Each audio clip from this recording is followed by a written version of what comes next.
dalam sekolah, baik dari guru maupun ke siswa. Nah, sebelum kita mulai, alangkah baiknya kita ice breaking dulu ya.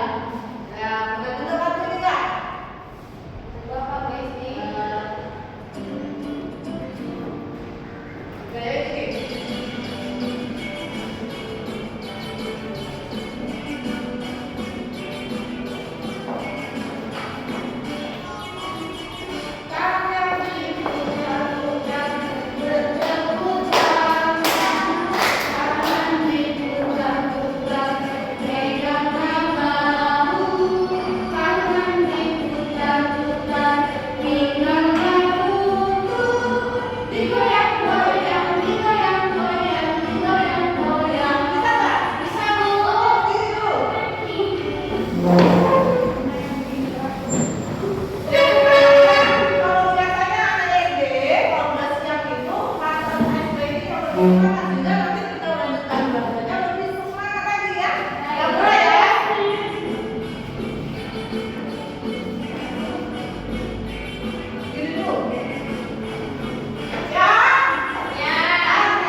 Maka bagaimana kita untuk memberikan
Ini Mas ya?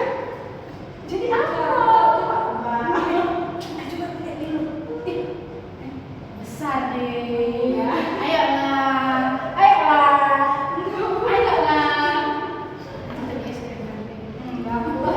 Uangnya.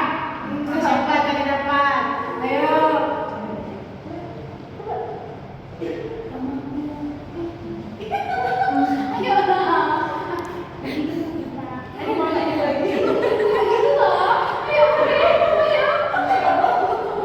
Ibu curiga nih, uang apa nih ya? Oke, terima kasih. Nah, dari permainan ini apa yang bisa Ibu simpulkan, Bu? Juragan atau membersihkan? Kalau karena kita lebih lembut ya, meminta sesuatu. Karena kalau kita paksa biasanya anak-anak akan semakin kuat. Kedua, mengalihkan. Mungkin boleh bertanya teman-teman maunya apa? Siapa tadi ini? Coba lihat di meja siapa ada lagi yang jatuh nanti kita ambil. Nah, itu mungkin anak-anak akan enggak bu ini ya pasti dia respon cepat. Jadi dia sendiri yang mengutarakan apa yang kita hanya karena teman-temannya juga kita pancing untuk dia. Ada apa? Supaya anak-anak itu mau membuka apa yang di pedangnya itu, berarti kita sebagai guru harus menjadi apa, Bu? Teman Teman, ya, menjadi teman. Nah, itu dia ya, kesimpulannya. Kita guru harus bisa menjadi teman. Nah, kepada kita pembelajaran paradigma baru. Setelah kami belajar, kita kembali lagi pembelajaran kita kembali ke tiga utara. Berarti kita kembali lagi ke program Arab, ke murid ya. Jadi pembelajaran paradigma itu merupakan pembelajaran yang dirancang berdasarkan prinsip pembelajaran berdiferensiasi. Nah, ibu-ibu pernah nggak dengar kata pembelajaran berdiferensiasi? Nggak tahu. Tahu nggak berdiferensiasi itu apa? Hah? Belum tahu? Belum. Ibu Mary tahu nggak?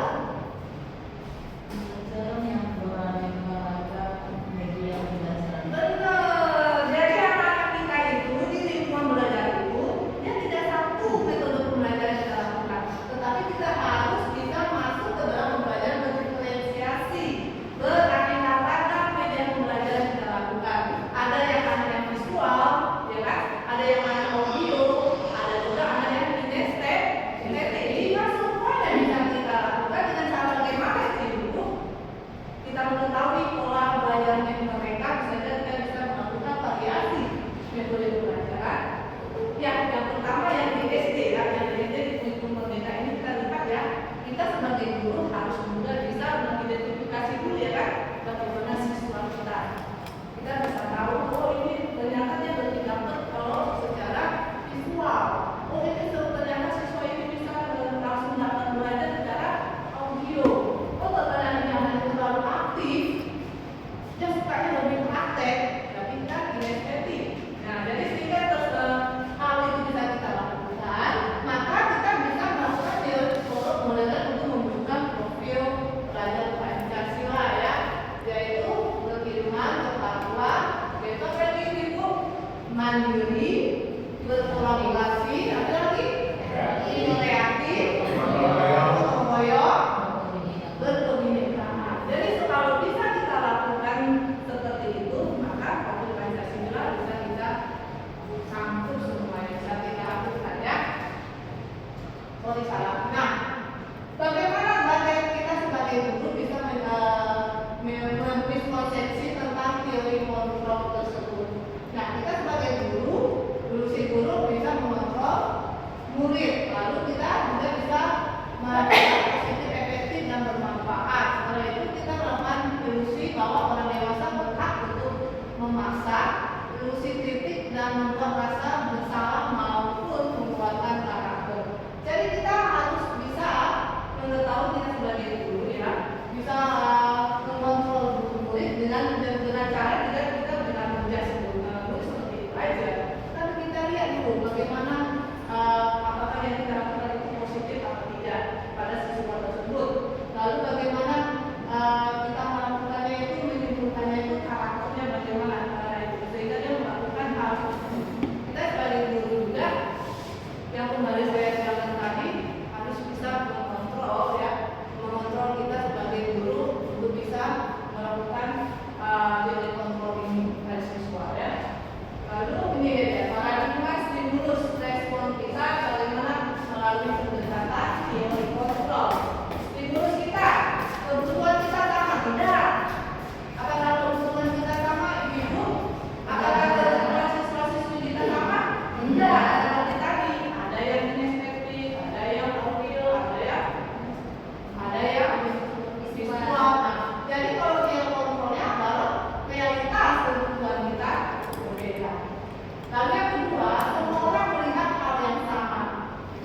Nah, itu suatu ancaman atau hukuman itu ternyata tidak termasuk.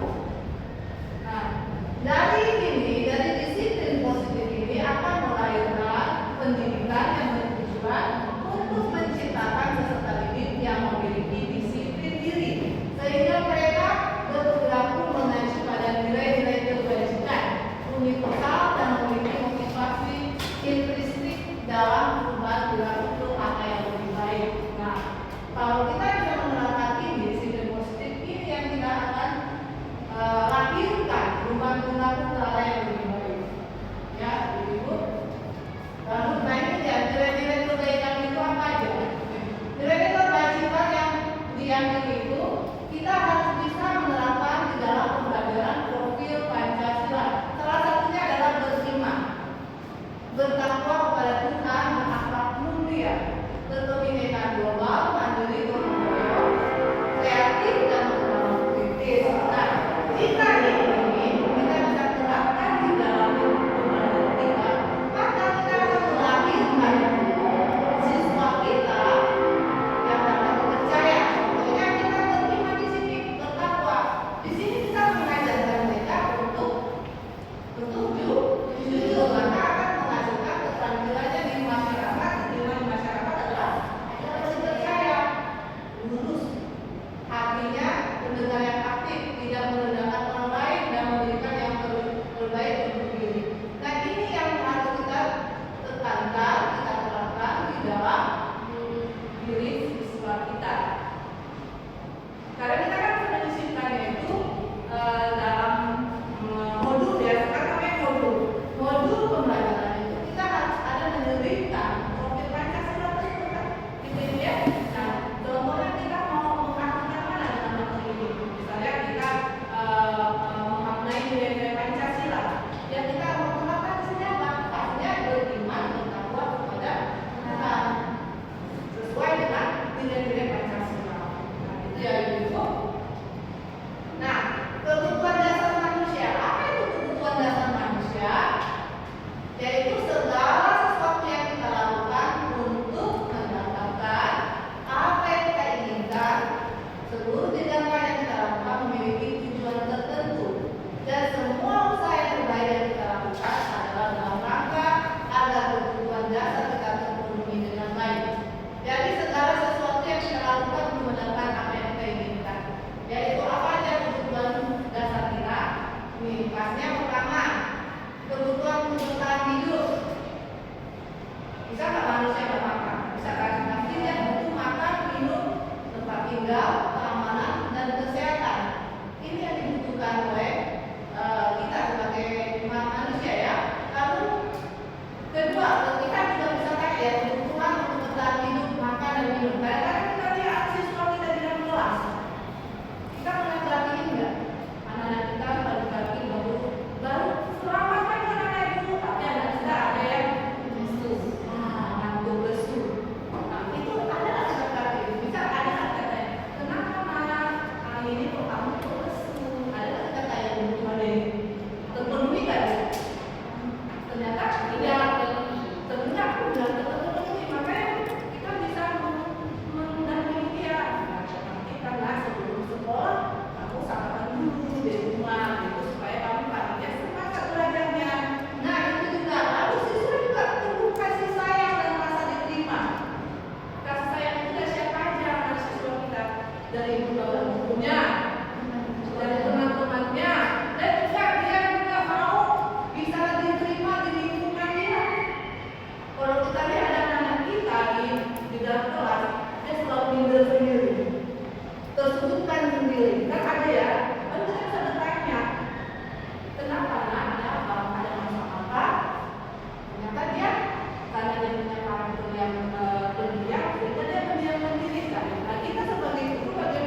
diri memiliki pilihan mencoba hal baru, mampu mengendalikan arah dirinya. Nah, kebebasan di sini dia harus, kalau misalnya kita kasih kerja kelompok siswa kita kasih dia supaya mengerjakannya, kita lihat dulu apakah dia bisa mandiri atau terus masih dibimbing.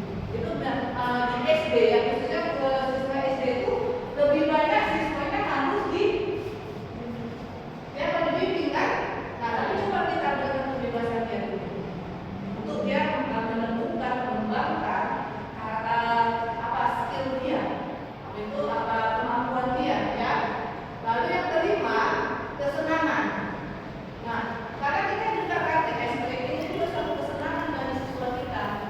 Jangan kita juga menonton ya, kalau misalnya belajar dari awal ya belajar aja. Tapi kan anak-anak itu dia namanya ingin bermain, ingin berumur ya kan, ingin gurunya membuat suatu kegiatan yang menarik gitu kan. Nah, itu ternyata siswa itu di kampung ini salah satu kesenangan juga dia harus kita penuhi. Nah, selama ini kita datang ke sekolah pagi, apa yang muda, nanti kita belajar bla sampai bosan ya. Ternyata latihan bosan ya. Ternyata anak perlu disisipkan, disiasati dengan permainan-permainan yang menarik. Saya sudah pernah lihat juga seperti ibu guru kami Siska. Dia selalu membuat matematika itu menarik. Bagaimana cara yang menarik? Dia buat kemudian pembelajarannya.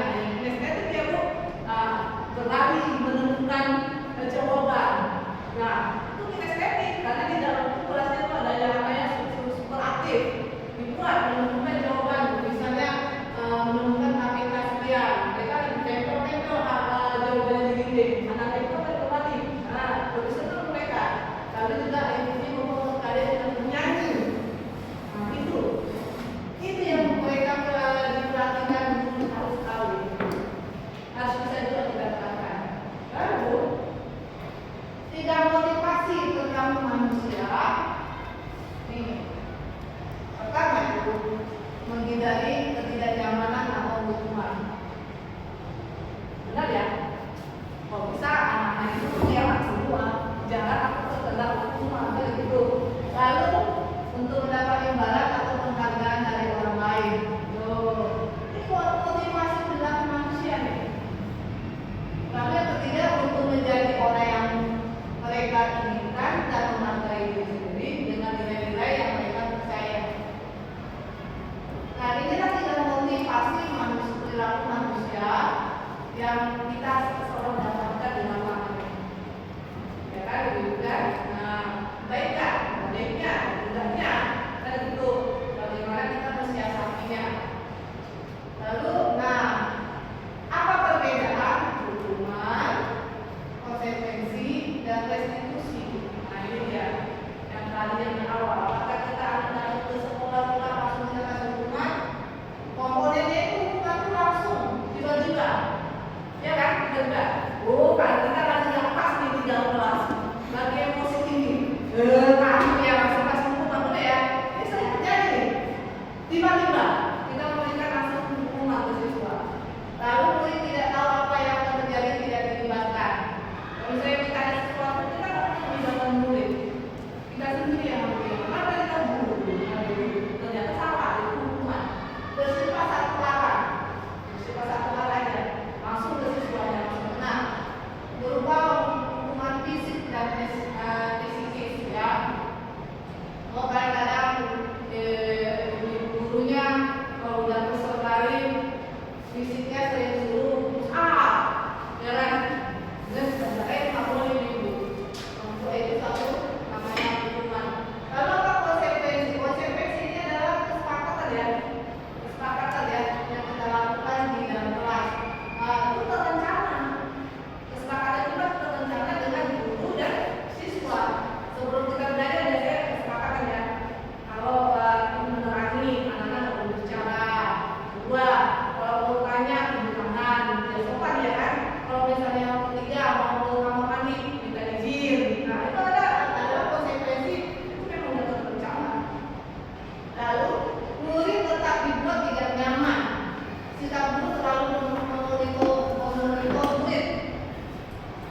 gimana ya solusinya supaya kamu tidak sering telat lagi ke sekolah? Oh iya Bu, saya harus dia akan menemukan solusinya. Saya harus bangun lebih cepat karena saya seringkali saya tidur terlalu lama karena bermain handphone sampai tengah malam. Nah solusinya bagaimana ya nak? Makanya kan, oh iya Bu, saya harus batasi waktu bermain saya.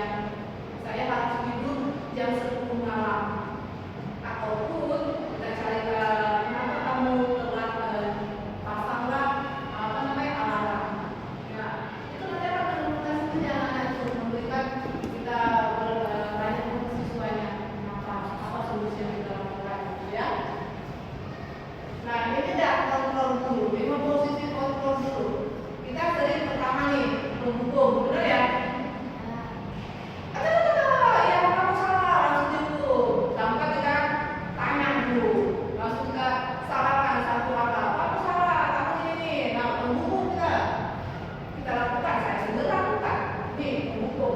Langsung, kenapa kamu tidak mengerjakan ini? Kamu ini kita langsung seperti membrek dia.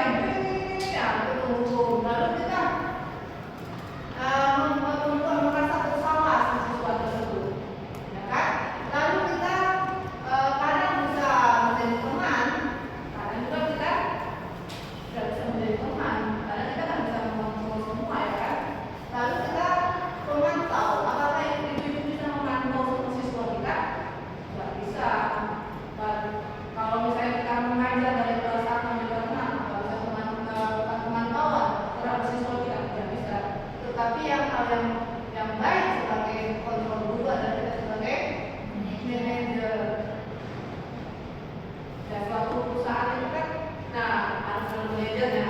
Seperti dulu sekolah kita tuh ada manajernya, kepala sekolahnya salah.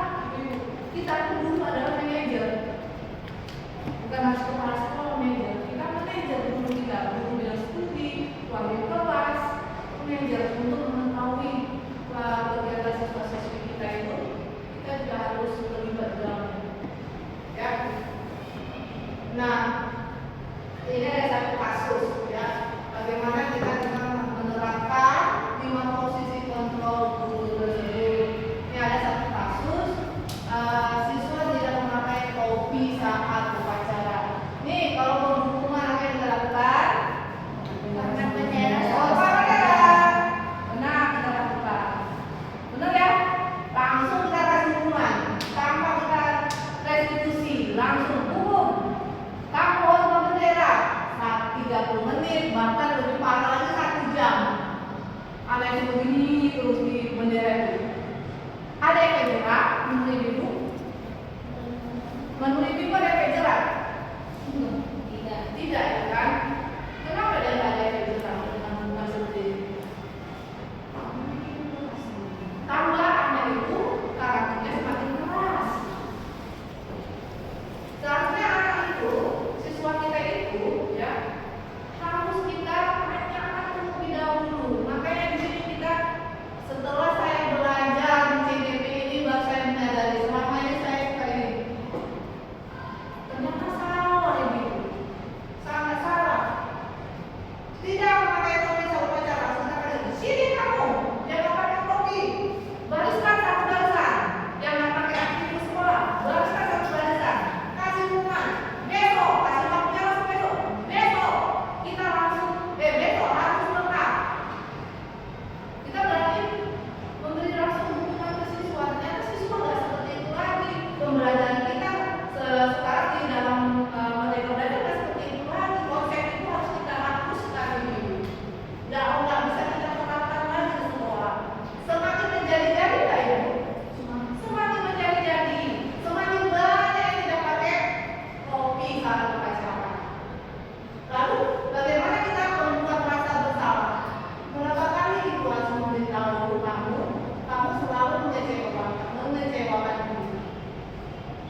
kita harus lakukan. Dia sudah kita kasih tahu, ini kan salah satu pelanggaran sekolah karena tata tertib sekolah kita salah satunya adalah cara menggunakan kopi, ya kan? Nah, kalau kamu setelah tahu konsekuensinya adalah kamu harus membeli kopi di koperasi contohnya. Itu hal itu yang kita lakukan, budaya positif itu yang kita lakukan kepada siswa kita sehingga dia tidak merasa menjadi hukuman seperti itu ya. Lalu bagaimana contoh tentang 5 posisi kontrol guru? Tadi dalam kontrol guru tadi apa tadi? Yang pertama apa tadi Ibu? Menghukum, membuat merasa bersalah, teman, memantau. Nah, kita sebagai manajer apa yang kita lakukan? Ini yang kita harus lakukan ke siswa kita. Apakah kamu tahu kesalahan kamu? Tanya dulu, ya kan? Nah, udah jawab dan kita tanya kira-kira bagaimana kamu akan memperbaiki kesalahan kamu? Kita kasih pertanyaan ini kepada siswa kita. Jangan langsung kita seperti tadi, hukum, langsung hukum. Kasih dulu sebagai manajer kita ini dia harus kita harus pahami ya Ibu. Kita jadi manajer loh Ibu. Manajer. Lalu yang kita lakukan adalah apakah kamu tahu kesalahan kamu? Kita tanya dulu kepada siswa kita. Pasti dia jawab ya Bu, saya salah mengaku. Jawab pasti salah. Tetapi kalau kita langsung mengklaim dia memberi hukuman dia, pasti dia tidak akan terima. Ya, nah itu dia semakin tidak baik. Ya, semakin menjadi-jadi. Sering-sering dia tidak menggunakan kopi, ya kan? Lalu kira-kira kita tanya lagi kepada siswa kita, kira-kira bagaimana kamu memperbaiki kesalahan kamu ya? Pasti dia bisa jawab, oh ya Bu, saya akan meletakkan kopi saya selalu di dalam tas. Satu, oh ya Bu, saya selalu ingat setiap Senin itu upacara menggunakan kopi. Nah, jadi dia kita temukan jawaban dari murid kita tersebut ya. Nah, saya kecewa sekali dengan kamu. Posisi kontrol apakah saya kecewa sekali dengan kamu, ataukah kamu tidak benar-benar melakukannya? Atau apa rencanamu untuk memperbaikinya? Ini yang kita harus lakukan. Apa rencanamu untuk memperbaikinya? Ayolah, lakukan demi Ibu. Ya kan? Nah, lalu kamu tidak mendapat nilai jika kamu tidak mengerjakan tugas. Nah, ini juga sering kita lakukan.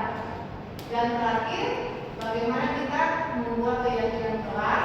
Apa beda peraturan kelas dan keyakinan kelas? Kira-kira apa? Kira-kira apa sih bedanya peraturan kelas dengan keyakinan kelas? Nih, kadang-kadang kita salah paham ini.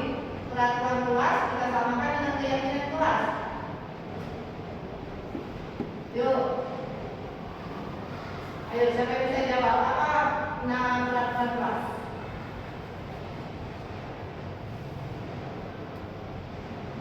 Kira-kira siapa yang bisa jawab? Sampai ya, Bu silakan. Peraturan kelas itu berpusat pada gurunya, guru yang mengatur siswa ini yang boleh dilakukan, ini yang tidak boleh dilakukan. Sementara keyakinan kelas adalah kerjasama dalam membentuk sebuah peraturan yang dipercayai dalam kelas, dan dalam kelas sesuai dengan timbal balik antara guru dengan siswa. Jadi tidak ada satu arah seperti peraturan kelas yang berasal dari guru saja, dan juga dari siswa. Berarti peraturan kelas ini hanya satu arah aja ya, gurunya aja yang menetapkannya ya. Tetapi kalau keyakinan kelas ini kesepakatan bersama sama siswa yang dilibatkan di dalam kelas ya kan, seperti belajar bagian.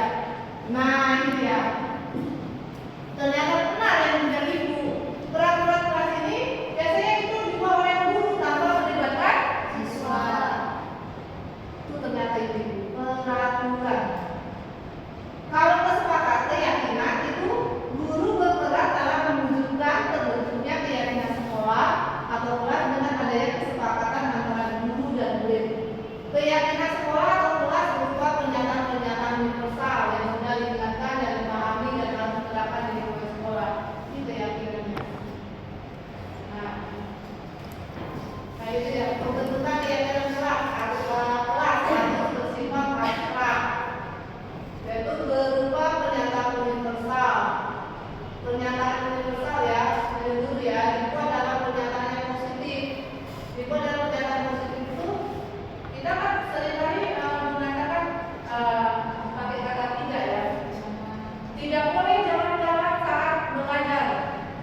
tidak, itu negatif. Tapi saat belajar, si murid duduk tenang atau duduk tertib, itu yang kita lakukan. Kita menggunakan pernyataan positif supaya nanti kalau kita selalu negatif ke siswa, itu yang terekam mereka. Jadi sedikit tidak gitu kan. Lalu sedikit saja akan sudah diingat. Jangan terlalu banyak. Nanti sampai 1, 2, 3, 4, 5, 6, 7, ya kan yang mau ikutin ini yang kita kelas. Jadi biasanya masih nggak terlalu banyak. Dan itu pun bahasanya mudah diingat siswa. Ya kan? Tidak boleh jalan. Tertib saat belajar. Buang sampah pada tempatnya. Langsung bisa dipahami siswa, ya kan? Lalu kita juga lihat sesuai dengan kondisi sekolah dan kelas. Bagaimana siswa kita di dalam kelas? Kalau misalnya kinestetika di siswa kita yang berat-berat besar di belakang mengajar, tertib saat belajar, saat belajar tertib di dalam kelas, ya kan? Lalu apa lagi? Semua warga sekolah kan dilibatkan saat memperoleh dengan kelas. Semua sepakat nggak siswa kita mau ini? Nanti mereka tulis, iya bu sepakat. Berarti kita tulis, oke lakukan ya. Nah itu yang namanya kesepakatan. Kedua apa lagi bu? Budaya siswa kita dari kuliah apa? Oh ini bu saat ujian apa namanya nyontek bu? Melanggar ujian dan saat ujian jujur, berlaku jujur. Bu harus sama. Itu namanya kesepakatan bersama, ya. Keyakinan bersama dan kelas. Nah, jika kita sudah melakukan itu, maka yang kita lakukan adalah proses dialog yang dilakukan guru agar dapat menghasilkan murid yang mandiri dan bertanggung jawab sesuai dengan segitiga restitusi ini, ya. Menstabilkan identitas, ya. Kita cari tahu dulu dia kelas berapa, siswanya berapa, masalahnya apa, baru kita bisa validasi tindakannya. Saya salah, oh tadi tindakan kamu salah, misalnya kamu akan seperti ini. Baru kita bisa lakukan menanyakan keyakinan, baru kita perlu satu keyakinan. Ini hal ini yang kami lakukan pada modul 1.4 sebelumnya. Bagaimana kita menangani anak yang bermasalah dengan menggunakan segitiga restitusi ini. Nah, ternyata setelah kami mempelajari modul tersebut, kita memanggil dulu, kita terpantau dulu ya anak tersebut. Setelah kita pantau, kemarin kasusnya saya itu dia bawa handphone, sedangkan dia tidak dibolehkan membawa handphone. Nah, ternyata dia membawa handphone, yaitu dari dalam kelas. Dia sudah kasih melihat kemampuan sama guru, ini amankan. Lalu kita caranya bagaimana? Kita menggunakan segitiga restitusi.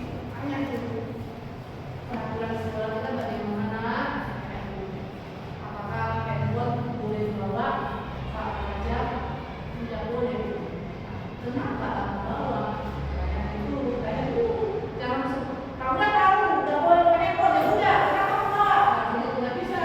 Karena kita sistem gitu aja dulu. Nah kalau kamu nggak bisa, kenapa kamu bawa handphone? Dia menurut saya bawa sama tas. Itu pernah coba saya bawa tas, ternyata tas les saya bawa ke sekolah. Di situ ada handphone. Lalu kalau udah salah tas, kenapa kamu buka handphone? Iya saya mendengar ada WA masuk. Nah, gitu. Jadi saling alasan, akhirnya kita ambil kesepakatan sebaiknya kamu lakukan bagaimana tidak lagi melakukan itu. Nah, lebih teliti lagi sesuai dengan kesepakatan dan jadwal sekolah, ya. Nah, menstabilkan identitas berdasarkan prinsip membuat kesalahan adalah bagian dari proses pembelajaran. Berbuat salah itu wajar nggak itu? Logis. Tidak ada manusia sempurna, benar ya? Ya, Pak, itu ya. Semua manusia tidak ada yang sempurna. Ibu juga pernah melakukan kesalahan. Kita pun sebagai bapak dan guru pernah melakukan kesalahan. Ibu tidak ingin mencari siapa yang salah, tapi ibu bapak ingin mencari solusi dari masalah tersebut. Lalu kamu berhak untuk merasa begitu. Ini yang kita lakukan saat ibu bapak ibu. Semua manusia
sehingga tidak semua anak ya suka dengan Iya. belajar. Misal matematik, saya ngajar matematik, tidak semua anak suka matematik. Iya. Tapi ada hal-hal yang memang tidak dimasukkan ke dalam materi, padahal itu memang dibutuhkan. Contoh misalnya, saya dan biologi dan sebagainya. Kita di Indonesia ini kan banyak, ambil contoh yang apa? Banyak orang yang diabetes. Ambil contoh banyak. Di dalam kurikulum ada nggak di dalam jelasnya tentang itu? Enggak ada. Di buku nggak ada. Seharusnya dulu dia di buku saya jelaskan karena kita umumnya di Indonesia ini banyak orang yang kena diabetes. Kita harus menjelaskan di dalam buku itu. Oh, kita jelaskan tentang diabetes. Kenapa bisa diabetes? Kenapa? Oh nggak ada. Iya. Jadi kita nggak bisa salahkan juga kepada anak yang nggak mau belajar. Kenapa? Karena dia nggak butuh itu. Gitu. Jadi sesuatu hal yang orang mau belajar kita membutuhkan. Kita membutuhkan sesuatu kan kita akan berusaha. Tapi kalau nggak, ini belajar itu apa ya? Membuangkan ya. Menurut dia itu nggak perlu. Seharusnya pemerintah juga, tapi kata di kementerian juga harus memberikan hal-hal yang seharusnya anak belajar tentang apa. Dia mau belajar tentang apa disesuaikan juga. Jangan kita salahkan anak, jangan kita salahkan guru juga. Ya, pemerintah juga itu. Berarti kita juga Dan nggak perlu dibawa. menyesuaikan ya Pak ya, menyesuaikan kebutuhan si Ya, siswa di ruang lingkup itu semua harus ada satu kesepakatan Iya. menyelesaikan masalah yang ada solusinya. Kalau menurut saya. Baik Pak, terima kasih masukannya. Benar juga ya juga Bapak ya, kita semuanya juga kadang kita ya kita kembali nanti gimana kita sesuaikan dengan situasi dan lingkungan sekolah kita ya Bapak ya. Oke, langsung pada tindakan yang salah. Bagaimana kita menangani dengan prinsip ketika dilakukan menangani semua keputusan yang salah itu bagaimana? Apakah berbuat salah yang wajar? Ya wajar aja. Bisa ya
Ya, nah nanti kalau sudah tahu itu bagaimana kita nanti dibutuhkan dari HP karena mana sendiri selalu HP misalnya itu bukan yang sebenarnya karena tidak semua yang sudah dilakukan oleh kita sudah harus melakukan yang sebenarnya juga salah satu dan baru presentasi pada saat belajar. Makasih ya nanti. Oke, jadi ibu setelah kita memberikan solusi dan anak-anak memberikan solusi yang mereka kita sebagai guru harus memberikan penguatan kepada siswa. Terima kasih ya Madrid, kamu sudah memberikan solusi dan kamu bisa melakukannya. Dan juga kita setelah yang memberikan solusi, kita pun ada penguatan. Nah, bisa juga. Jadi ini penutupnya adalah dalam menerapkan program disiplin positif, hendaknya kita sebagai guru memiliki standar kepribadian, profesional dan sosial yang baik, di mana guru mampu merefleksi dirinya dalam posisi kontrol saat ini. Bagaimana perjalanan dunia sebagai manajer kamu, ya, yang menuntut murid menjadi manusia yang mandiri, merdeka dan bertanggung jawab. Dari sekian dari saya, kiranya bermanfaat bagi kita semua. Terima kasih. Menurut Ibu, setelah mendengar pemaparan dari saya mengenai budaya positif yang kita terapkan dalam lingkungan sekolah, apa menurut pendapat Ibu? Pendapat saya, sosialisasi yang dilakukan oleh Ibu Esti sangat memberikan saya pembelajaran yang sangat bermakna. Di mana di sini saya sebagai calon guru dapat mempelajari bagaimana kita sebagai calon guru untuk menerapkan lingkungan-lingkungan yang positif bagi peserta didik. Di mana kita dapat membedakan hukuman, apakah itu baik untuk peserta didik, kemudian konsekuensi, kemudian segitiga restitusi. Di mana segitiga itu harus sangat kita pelajari agar kita dapat menerapkannya di lingkungan sekolah dan menjadi pemahaman yang bermakna bagi peserta didik dalam penerapan sikap disiplin. Mungkin itu saja, Bu. Oke, terima kasih. Semoga kita bisa melaksanakan budaya positif dalam lingkungan sekolah kita. Terima kasih, Ibu.